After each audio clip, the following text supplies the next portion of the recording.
Hi guys, hope you all are doing great. Today's video is actually an interesting one because I have with me a pretty rare and awesome mini kit from Tamiya. This is the MO5 chassis, and for the RC nuts, you're probably familiar with that, but the significance of this kit is that it is the Abarth Assetto Corse. Now, what is the significance of this to me is the fact that I have the original Abarth, which I am building into an Assetto Corse that's road legal. Because as you know, the original Assetto Corse is just not for the road, and it's, very complicated to drive for the road on the race gearbox. It's really meant to be a purebred race car and nothing else. So I'm trying to build something that is going to be a road car, a road warrior that's also a track weapon and a monster, and also a purebred race car, but with the slight comforts like the AC and the leather and, not a stripped complete interior. So let's look at this kit. It's really awesome. First of all, the box, I am keeping this box because, I don't keep most boxes, but with these things that are purely like licensed from Abarth, and you got the holographic, kind of like, the anniversary box over there from Porsche with all the labels and all that. So something like that I usually keep. And yeah, the kit is just so beautiful. It comes unpainted. It comes as a kit. You have to assemble it and build it. But what a beautiful, beautiful little thing. And the fact that it's a mini chassis is absolutely fantastic. I'll show you a quick comparison here. It's a 10 scale. That's what I forgot to mention. So again, brand new, unused. Obviously, we'll get into the details later, but look how amazing that is. And if you see the real car, Tamiya really do a fantastic job with the details and realism. And I just love these kits. The Japanese kits there's nothing like them. Let's show you, for example, this is the 10 scale Evo. You've probably seen this in one of my videos. And this is a size comparison of the mini chassis. So from above, you can see that the mini chassis is slightly smaller, and that's how it's supposed to be. The other significance that I love about the MO5 chassis is the fact that it is front wheel drive. So on most RC kits, you get either all wheel drive or rear wheel drive. Mostly all wheel drive for better control, but for really expert drifters, drift kits, you want rear wheel drives. But for this one, it is a front wheel drive drivetrain, and that is absolutely fantastic. That adds to the realism. I love Tamiya's M chassis because the little Alfa Romeos and the little Mini Coopers, for example, Mini Cooper body works well on a front wheel drive chassis if you want the realism, and a Alfa Romeo body, they have an MO6, I believe. They have other chassis, like I said, this is the MO5. They started with the MO2, 3, and 4, and 5, and 6, and they have some that are mini, but rear-wheel drive. And the M stands for mini, obviously. But as you can see, it's an assembly kit. It says that here somewhere. Yeah, there it is. It says assembly kit. So you will need these things. You'll need the transmitter, you'll need the receiver, you'll need the battery charger, and you'll need servos. And I love these. I'm gonna flip this for a second. I love these hop-ups that are, optional. They're optional. You can put some lighting on it, which we're gonna do. We're gonna make it very realistic. We got the TRF, Tamiya Racing suspension coming in. I'm gonna keep this as a brushed kit. I don't want these to be brushless. I love driving brushed motors. People don't understand that. They think because it's 2025 and the brush system is outdated. No, Tamiya still makes these and sells these super stock motors for a reason. Because one, they're really affordable, and I love the power delivery. The way it's not too fast, it's not too strong. And yes, you will need to replace the brushes and all that stuff every once in a while. The maintenance on these is way more required than a brushless system, which is basically hassle-free and maintenance-free. So the wheels that come with it, okay, are these radial because it's meant to be driven on most, surfaces. Let's put it actually on this little lift here. Okay, so now that it's on the lift, I will show you. For example, these tires are radial tires, and again, I love that they provide you with the Michelin decals, just like the real thing. However, the real Assetto Corse, these would be rain tires. On the real thing, you would have the mini slicks, which are an option, and you get the same, wheels. The only difficult part to source would be the the OZ Racing and the Abarth Scorpion logo for the wheels. But other than that, I love these details. I'm going to show you the real car that I'm building, I'm working on, and just the hood vents and the port extractor. It's just so realistic. And the details, for example, on this, there are no actual windscreen wipers. We're going to install those. We're going to do a bunch of things to make this kit a fully realistic, you know, car. I'm going to put the aerial antenna as well, because on the real thing, you can have an aerial antenna. Yeah, it's just really nice. Let's look at the chassis underneath. All right, so here's the chassis. Again, front engine, front wheel drive. So very similar to the real car in terms of weight distribution. The rears are very, you know, loose, so perfect. It's got the Tamiya, it's the TBU receiver here. It's really good. It's got a nice Savox servo here. They don't need to be top of the line. And I love to keep the original Tamiya electronics, because this will be a Tamiya receiver and a Tamiya engine. And they have a little dyno chart here. There's also a red one of these, which is more top end, but for these little kits, I like to use the torquier motor with the better bottom end. And yeah, it's really great. I'm very impressed with this kit. One thing I will do though, these tires are not glued here, so I might just swap them for the slicks, put the slicks here. And I got a bunch of these Michelin decals as well. Not the Tamiya ones, but I had to print them and I had to collect them. One thing I love about this kit is the suspension. The suspension on this kit is amazing. Now I will say it's really nice and very well balanced for the kit, but they have a special TRF suspension kit, which should have been here, but obviously nowadays everything is on back order and takes time to arrive. So that's gonna be here soon, and we'll definitely change that, because I'm a fan of oil shocks. Sometimes, believe it or not, the stock suspension makes it handle better. Like sometimes some cars handle better outside the box. Just because you slap aftermarket suspension on there doesn't mean it's going to handle better. You really need to adjust it. Maybe you need to lower the viscosity of the oil, or you need to change the oil, or you need to adjust the springs for it to be better. But the potential for the TRF suspension is definitely way more than the stock suspension. Stock suspension will drive good out of the box, end of story. The TRF suspension might drive worse in the beginning, but the potential to make it great and 2 times, 3 times better than the stock is what I'm looking for. That's what you get with the aftermarket suspension, but you do have to work on it. It's not just a, hey, just stick it on there and it's going to do great. And most of that suspension is usually for track. So when you're driving on somewhere that's not that grippy of a road, you want this softer suspension. You want that grip roll, let's call it. Yeah, another thing that's unique about this is the fact that we don't drill holes in the body, as you can see. So what we do is we just use magnets, and that keeps the body in its full original form and makes it look even more realistic without those things popping out. Again, super excited. I'm going to show you these cars side by side. I'm going to bring it down and show it to you with the real one, which is being worked on right now. So I'm waiting to put the bumper back. It's got a lot of modifications, so it's going to be cool. I'm going to be modifying what I'm doing to the little car. This is why I love RC stuff, because what I'm doing here to the little car is basically what I'm doing to the real car, with the exception of engine work. You know, we're here on the electric version just replacing the motor, but on the real car we are, you know, going to upgrade the turbo. We just put an intercooler on it. We're just doing some work to it. So and the suspension as well, the original is getting KW, so it'll be nice to see these side by side with the same characteristics. RC cars really drive great. They drive very realistic, and I love it. One thing I'll show you guys later in another video. So I have another special thing. I have this fantastic, okay, this is a 1/24 scale, or let me just, I always forget what scale the Mini Z is, even though I've been doing this for years. Anyways, it is a very small scale. So this is the Tamiya 10 scale, and this is the Kyosho Mini Z.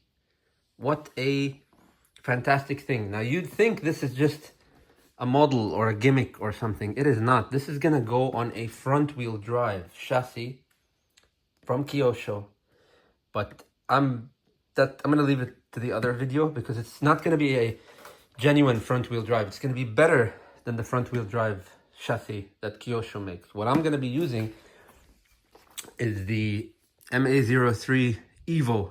It's the limited edition chassis with the dual wishbone suspension. And this is all-wheel drive, but it's exactly the same chassis as the front-wheel drive that Kyosho makes, but better. So we're gonna put that here and convert it into front-wheel drive. So that's, keep an eye out for that video because it's gonna be super interesting. This car, and they drive so realistic and so good. People who are not into RC cars will not understand what I'm talking about. They'll think it's just toys, but these things are... All right, so camera turned off, using a different one at the moment. I was just saying, these things drive amazing. So just because of the size of it doesn't mean it doesn't drive realistic. People who don't drive RC cars or are not familiar with RC cars will not understand that these are not just, in my opinion, pieces of art, but they are really engineering marvels. There's a lot of, I would say, geniuses, from designers to engineers to lots of people behind these companies. They take time, effort. Some of these companies even scan the cars, you know, with laser and all that stuff to get the exact dimensions, and they replicate really a beautiful driving experience for RC cars. So I love the way these things handle, and I'm excited to start building this one. This is how it's kind of gonna look like. Again, I'll leave this for another video, but you can see what I mean. So here is the aftermath of the engine install, or the motor. It's a shame you can't really see it too much. You can just see the backside of it, which is still cool. And that's it really. Just the motor upgrade, servo, and soon we'll get the TRF oil shocks for this kit, because I really do believe in oil shocks versus just these spring bouncy things. But I'm sure it's gonna drive great. That's how it is for now, and yeah, looks good.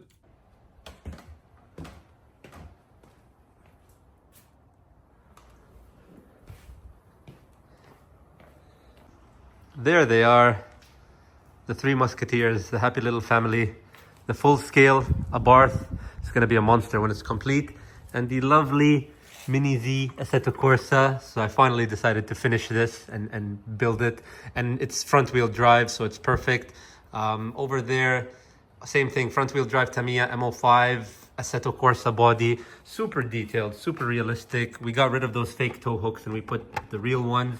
Obviously on this one it's a soft strap. I'm a fan of the soft strap. On the back, however, it is a full steel tow hook, which I like. And yeah, so basically what I'll say is that this is gonna be exactly the same as an Assetto Corse, like those, but with more power. So the Assetto Corse from factory, because they're built to be a race series, these guys, the original ones, they were capped out at 190 to 200 horsepower because of racing regulations. On this beauty, the goal for me is to achieve 250, 260 horsepower, which is realistic, and I think is as far as I want to go on this thing. Right now, with the Phase 2 tune, with the intercooler and the oil cooler and all that stuff, it's just fantastic. Also much lighter weight. So like I was saying, this is an Assetto Corse in every sense of the detail, you know, from the multi-air engine modifications to the decals, to the carbon hood ports, to the KW suspension, which is the V3 suspension, which is as good as you're going to get from a suspension that you can buy off the shelf. But the one thing that will not be the same as an Assetto Corse, which is something that I like, so I'm not going to strip down the doors. I'm not going to make it exposed metal. The luxury features, like luxury, like AC, is going to stay there. The radio, the CD player, all that stuff, the auxiliary cable. I still want to keep my speakers. I want to listen to music because, like I said, I want this to be a road warrior. And I love these comfort / sporty seats. These are so cool. I mean, you can tell by looking at them that they are sporty.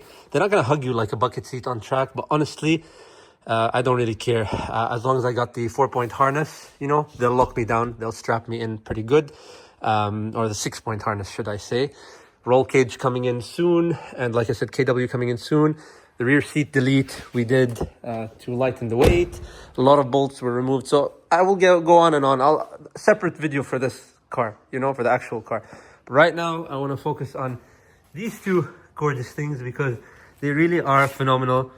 The way they are is just absolutely beautiful, you see. So here's the MO5 with the modified engine, like we said.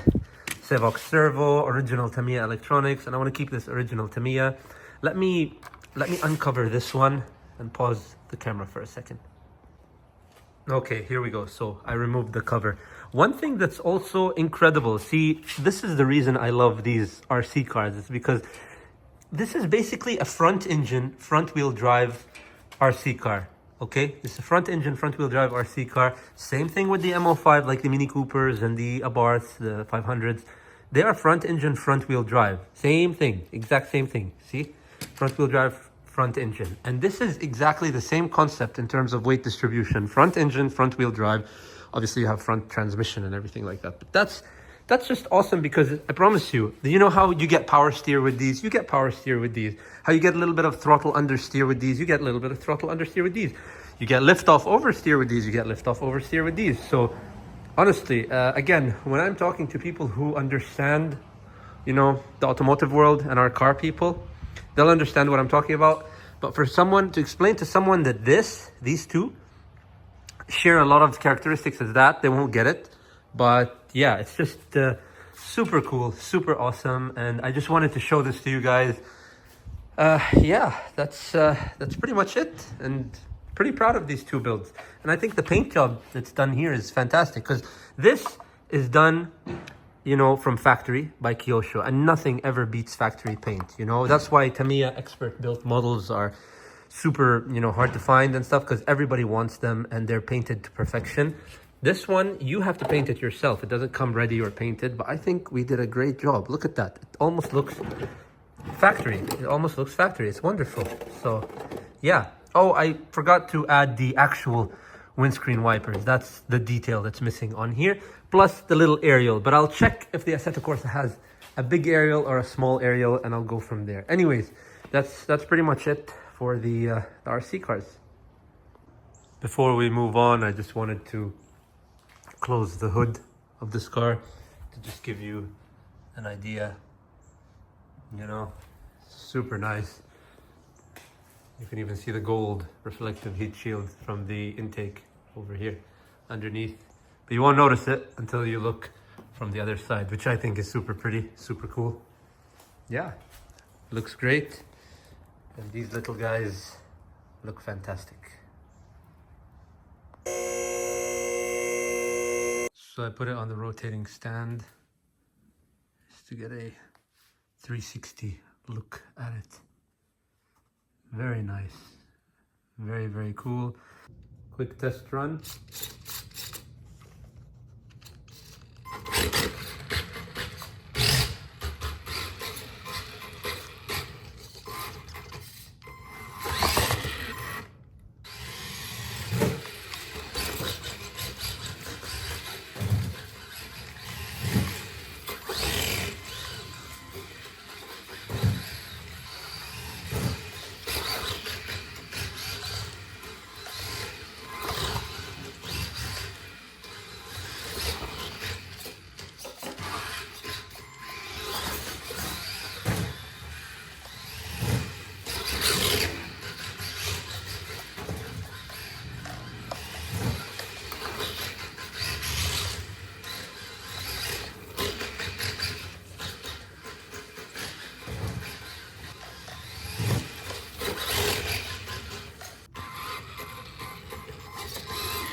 Alright guys, so I've driven the real car quite extensively, and I can tell you that this little thing drives incredibly realistic, especially with that lift-off oversteer. It's absolutely amazing.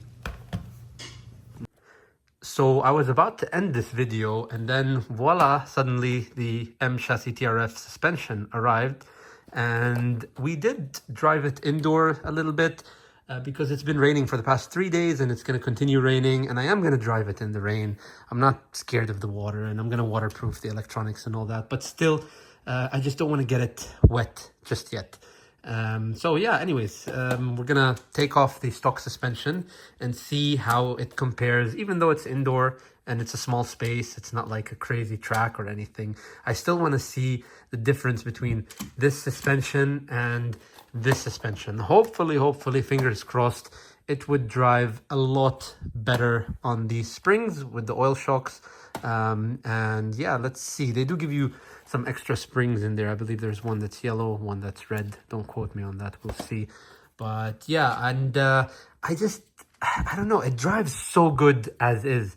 If anything, worst case, I can always go back to the OEM settings and put these bouncy shocks, because they look like they're gonna be shit, right, doing this and all this bouncing around, but honestly it drives so freaking good. I just hope these aren't designed for like a racetrack only, where you can't really adjust them for the slippery surface, because on slippery surface it drives so freaking good. It drives like the real Abarth, and in so many ways, especially on the lift-off oversteer, it's fantastic. You know, it's when you let it loose with lifting off and then you give it the gas, that's exactly how the real thing drives. Open these. All right, let's see what comes out. Oh dear. Okay, typical TRF. You need to assemble it from the ground up. I got excited. It looked like it was pre-filled, but that was a trick. That was an illusion. It's not pre-filled. You have to fill it and, you know, do the whole thing. So we're gonna do that anyways, and yeah. I will say what sucks though is that these kits should usually come with shock oil, and I don't see any of it here. Luckily we do have some original Tamiya damper oil in a bunch of different viscosities here, so we'll figure that out. But yeah, dude, put the oil, include the oil. People don't want to keep buying things separate. Some things need to be ready. So yeah, let's see. All right, let's try it one more time with the new suspension.